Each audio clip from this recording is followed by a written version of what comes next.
Hello dear friends, उम्मीद करता हूं आप सभी खैरियत से होंगे। दोस्तों, आज के इस वीडियो में हम लेके आए हैं टॉप मोस्ट इंपॉर्टेंट एमसीक्यूज जो कि 10 दिन न्यूज़ में रहे हैं। बहुत ही हाईलाइटेड ये एमसीक्यूज थे, बहुत ही हाईलाइटेड ये टॉपिक्स थे, ट्रेंडिंग थे। तो यहाँ पर आपको जो एमसीक्यूज करंट अफेयर्स से निकल के आते हैं वो हम आपके लिए लेके आए हैं। काफ़ी ज़्यादा इंपॉर्टेंट रहेंगे आपके आने वाले कम्पिटिटिव एग्जाम के लिए। तो चलिए स्टार्ट करते हैं, देखते हैं हमारे पास कौन सा है। Number 1 question. नंबर 1 है US president Donald Trump announced tariff against 4 countries on February 1st 2025। Which of the following country is not a part of this list. अब ये रिसेंटली बहुत ही ज़्यादा न्यूज़ में थी कि जब डोनाल्ड ट्रंप रिसेंटली आ गया है पावर में, तो उसने सबसे पहला काम कर दिया है वो है टैरिफ। उसने टैरिफ लगाना स्टार्ट कर दिया है अगेंस्ट चाइना, अगेंस्ट बाकी बाकी जो भी कंट्रीज़ है उनके खिलाफ उसने टैरिफ लगा दिया है, क्योंकि ताकि उसकी जो डोमेस्टिक इंडस्ट्रीज़ है वो बच जाए, वो कम्पीट कर सके। टैरिफ का मेन यही मकसद होता है। तो यहाँ पर आपको बताना ही कौन सी वो कंट्री नहीं है जिसके खिलाफ इसने टैरिफ नहीं लगाया है। तो यहाँ पर जो लिस्ट हैं सारे के सारे हैं, देखते हैं कौन नहीं है। इसका जो करेक्ट आंसर है वो है कोलंबिया, यहाँ पर करेक्ट होता है। बी पार्ट आप याद रख लेना। कनाडा के खिलाफ भी इसने टैरिफ लगा दिया। चाइना तो पता ही है आपको, मैक्सिको तो पता ही है आपको, इनको इसने बहुत ही हाई टैरिफ दिया इस बार। ओके, तो उसके बाद क्वेश्चन नंबर 2 की तरह चलते हैं। ओके, क्वेश्चन नंबर 2 आपकी स्क्रीन पे ही इंपॉर्टेंट है। ये भी रिसेंटली न्यूज़ में था, बहुत ही ज़्यादा इंपॉर्टेंट है। Which state recently made it's official language compulsory in all official dealings.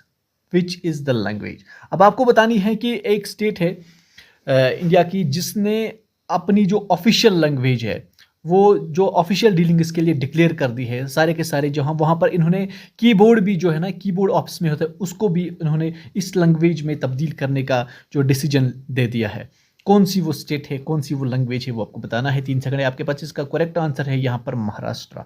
Okay, Marathi, ये इंपॉर्टेंट है, यहाँ पर याद रख लेना। सी पार्ट काफ़ी इंपॉर्टेंट है। महाराष्ट्र ने रिसेंटली ये न्यूज़ में भी आया था, इसने डिसीजन दे दिया है कि जितने भी ऑफिशियल जो भी ऑफिशियल डीलिंग्स होती हैं वो सिर्फ और सिर्फ मराठी लैंग्वेज में हो जाएगी, और जो भी कीबोर्ड है उनका ऑफिस में वगैरह, तो वो भी देवनागरी स्क्रिप्ट में होना चाहिए। ये एक बहुत ही इंपॉर्टेंट इसने डिसीजन दिया है।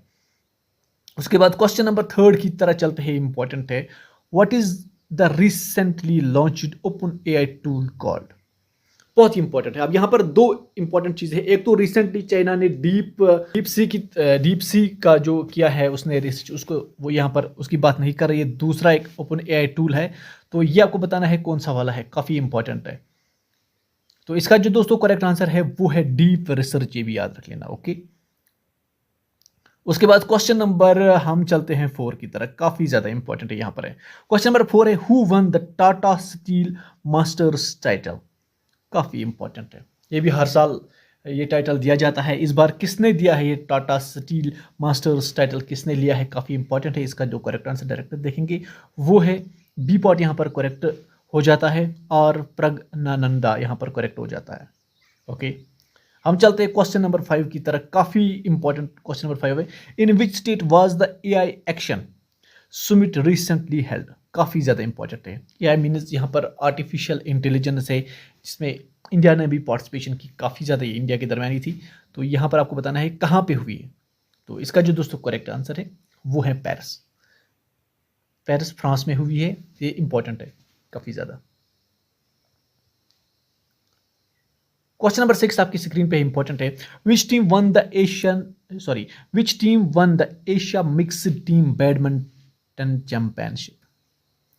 अब आपको बताना है किस कंट्री ने या किस टीम ने, किस कंट्री की टीम ने यहाँ पर एशिया मिक्स्ड टीम बैडमिंटनशिप चैंपियनशिप जो हुई है, मिक्स्ड बैडमिंटन चैंपियनशिप किसने जीता है। तो इसका जो दोस्तों करेक्ट आंसर है वो है इंडोनेशिया, यहाँ पर करेक्ट हो जाता है। फर्स्ट टाइम इंडोनेशिया ने यहाँ पर ये टाइटल हासिल किया है, ये जीत हासिल की है, और इसने डिफीट किया चाइना को, जो कि कंटिन्यूसली 2-3 बार रहा है इसका चैंपियनशिप। इस बार इंडोनेशिया की बारी थी तो इन्होंने ये चैंपियनशिप जीत ली। उसके बाद काफ़ी ज़्यादा इंपॉर्टेंट है क्वेश्चन नंबर 7। ये भी पिछले 5 दिन का सबसे इंपॉर्टेंट है। Who one the Qatar open final, जो रिसेंटली हुआ था, किसने जीता है कतर ओपन फाइनल, किसने जीता है, इंपॉर्टेंट है। तो इसका जो दोस्तों करेक्ट आंसर है ये याद रख लेना, अमंदा अनिसिमोवा, याद रख लेना, एमसीक्यू बहुत ही इंपॉर्टेंट है, अमंदा अनिसामोवा। ओके, ये नाम याद रख लेना। इसने कतर ओपन फाइनल जीता है। उसके बाद क्वेश्चन नंबर हम 8 की तरह चलते हैं। क्वेश्चन नंबर 8 इंपॉर्टेंट है। Who is appointed as the new chief election commissioner of the country. Recently ये हुआ है कि चेंज हुआ है इलेक्शन कमिश्नर, तो आपको बताना है कौन सा ये न्यू है। अब 4 ऑप्शन आपके स्क्रीन पे है। इसका करेक्ट आंसर मैं बताने जा रहा हूं, अगर आप गेस कर सकते हो कर लेना। इसका करेक्ट आंसर गणेश कुमार है यहाँ पर। ओके, कुमार है। ओके, गणेश कुमार यहाँ पर करेक्ट हो जाता है। ऑप्शन ए याद रख लेना, Ganesh Kumar is appointed as the new chief election commissioner of the country. Important है बहुत ही ज्यादा। उसके बाद क्वेश्चन नंबर 9 की तरह चलते हैं। इंपॉर्टेंट है ये जो क्वेश्चन नंबर 9 है दोस्तों, ये एक्चुअल में स्टैटिक पोर्शन का है, मतलब ये यहाँ पर करंट नहीं है, लेकिन ये न्यूज में था तो इसलिए ये बहुत ही ज्यादा इंपॉर्टेंट बन जाता है। ओके, अब ये यहाँ पर पढ़ते हैं question number 9। When was the national mission for manuscripts, याद रखें, national mission for manuscripts established by the ministry of tourism and culture. Okay, ये कब बनाया गया था? अब यहाँ पर आपको याद रखना है ये 2003 में बनाया गया था। अब ये न्यूज में क्यों था? क्योंकि ministry of tourism and culture ने कहा है कि ये जो इसके रिलेटेड ये जो नेशनल मिशन फॉर मोनोसिक्रिप्ट है, फंड्स रिलीज किए गए ताकि इसको ऑटोनॉमस बॉडी बनाया गया। ओके, ताकि इसको ऑटोनॉमस बॉडी बनाया जा सके, तो इसीलिए ये काफ़ी ज़्यादा इंपॉर्टेंट क्वेश्चन यहाँ पर बन जाता है आपके कॉम्पिटिटिव एग्जाम के लिए। उसके बाद क्वेश्चन नंबर 10 भी इंपॉर्टेंट है, ये आपके लिए है। लास्ट क्वेश्चन है, which place is considered as the rainbow capital of the world. अब आपको बताना है, लास्ट में ये आपके लिए होमवर्क है, which place is considered as the rainbow capital of the world. किसको कहते हैं? आपके पास 4 ऑप्शन है, तो आप इसका आंसर बता देना कमेंट बॉक्स में। तो अगर आपको दोस्तों ये वीडियो अच्छा लगे तो लाइक जरूर कर देना, साथ में हमारे चैनल को भी सब्सक्राइब कर देना। Thank you for watching dear friends.